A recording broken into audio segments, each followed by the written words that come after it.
शहन साहब नरकटियागंज से हैं। जी सर। बड़ा दिलचस्प नाम है ये, नरकटियागंज, क्या मतलब इसका? सर नरकटियागंज में जो बेत होता है, जो नरकट होते हैं, जिनसे कि बहुत तरह के जैसे छप्पर ऊपर के घर बनते हैं या बहुत से और भी दैनिक जीवन में उनका यूज है, तो वो उनकी खेती वो बहुत ज़्यादा थे। खेती तो नहीं कह सकते, प्राकृतिक रूप से नरकट क्या है, घास है? हाँ, एक प्रकार का घास ही है सर। मतलब वो घास और उसके ऊपर वाली जो प्रजाति है उनके बीच का वो चीज़ है सर। तो उसी पौधे के नाम पे नरकटियागंज पड़ा है। Yes sir. ठीक है। पत्रकार हैं आप, आपके नरकटियागंज से एक बड़े ही विश्वविख्यात पत्रकार निकले हैं जो अभी भी सक्रिय हैं, बता सकते हैं उनके बारे में कुछ?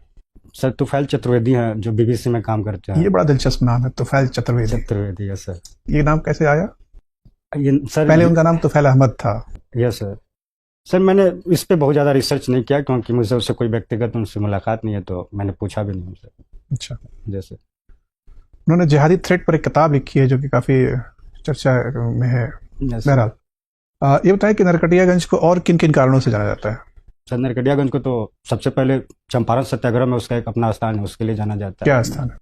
क्योंकि वहाँ से भितियारवा आश्रम, जहाँ सेंटर था गांधी की जो कर्म भूमि थी, वो वहाँ से 3-4 किलोमीटर दूर है। दूसरा, मनोज वाजपेयी जैसे, प्रकाश झा जैसे लोग हमारे आसपास के हैं नरकटियागंज के, इसलिए भी बहुत फेमस है। और हमारे यहाँ बगल में ही केदार पांडे हुए जो मुख्यमंत्री भी बने और केंद्र में रेलवे मंत्री भी रहे, इसलिए भी बहुत प्रसिद्ध है। और हमारे यहाँ का मटन भी बहुत प्रसिद्ध है। तो बहुत से कारणों से। चंपारण मटन दरअसल नरकटियागंज का मटन है? नहीं सर। हाँ। दरअसल नहीं, मतलब हाँ, हमारे इलाके में ज़्यादा प्रोमिनेंट पूरे है। चंपारण में होता है, आपके यहाँ भी होता है? हाँ, बेतिया और नरकटियागंज खासकर इन बेल्ट में ज़्यादा प्रोमिनेंट है सर। ठीक है। तो आप पत्रकार हैं तो आपको तो चंपारण मटन के बारे में पता ही होगा। सब इसकी 2 अलग अलग पहचान है, एक तो भोजन के रूप में, एक और भी पहचान है। सर मैं इसके बारे में अनभिज्ञ हूँ सर। ठीक है। ये बताएं कि पश्चिम चंपारण में कितने पुलिस जिले हैं? सर पश्चिम चंपारण में 2 पुलिस जिले हैं, एक बेतिया और एक बगहा। ऐसा क्यों है? ये बड़ा यूनिक जिला है बिहार का जिसके अंदर 2 पुलिस जिले हैं। सर क्योंकि पश्चिम चंपारण बिहार का सबसे बड़ा जिला है क्षेत्रफल की दृष्टि से, इसलिए वहाँ पे, और उसका अपना एक आपराधिक जो घटनाएं हुई हैं उनका एक अपना रिकॉर्ड है। बगहा अपराध का इतना बड़ा केंद्र कैसे बन गया? क्योंकि सर बगहा जो है सर, वो एक्चुअली तराई इलाके, नेपाल और बिहार का जो बॉर्डर है और तराई इलाके हैं, तो वो घनी आबादी नहीं है उधर। वहाँ पे झाड़ियाँ, बेत, ये जो नरकट हम लोग कह रहे थे, और ये सब जंगल बहुत घने हैं, तो वहाँ पे 10वीं गिरोह चले बहुत, और इसीलिए उसको मिनी चंबल भी कहा गया।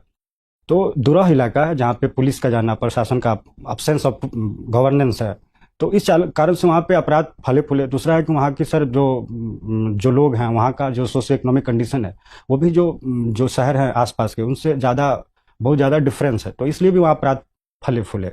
और एक वो बहुत दिनों तक वो अपराध के गढ़ के रूप में रहा। अब धीरे धीरे सर वहाँ भी विकास पहुँच रहा है और लोग मेन स्ट्रीम से जुड़ रहे हैं। ठीक है, अंतिम प्रश्न है शाह साहब, जामिया मिलिया इस्लामिया, जी सर, मतलब क्या होता है इसका? सर जामिया मतलब सर यूनिवर्सिटी, और मिलिया मतलब sir I am forgetting it but I know, but अभी भूल रहा हूँ इसका मतलब शायद मिल्लत से होता होगा, मुस्लिम इस्लामिक कोई पहचान से होती होगी।